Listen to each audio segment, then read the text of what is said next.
ऊ साली ई साली ऊ साली। DJ Tarak DJ Tarak DJ तारक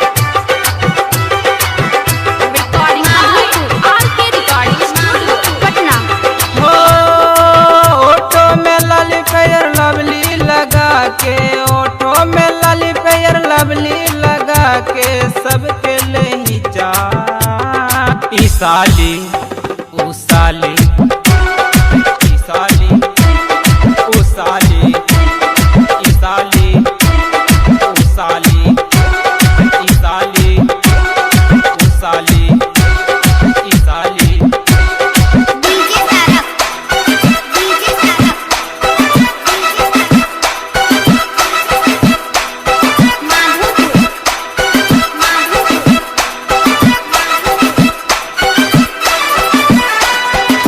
ई साली ऊ साली ई साली ऊ साली ई साली।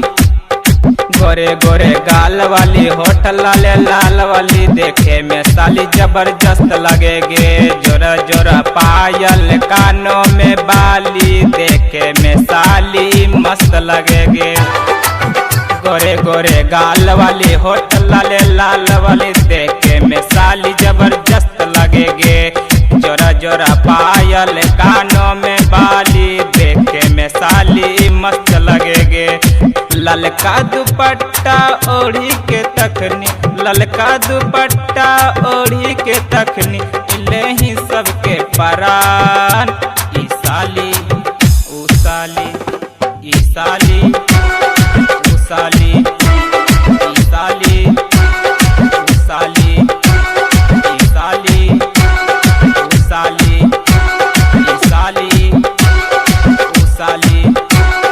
DJ Tarak DJ Tarak Madhopur Madhopur. Recording RK recording studio Patna.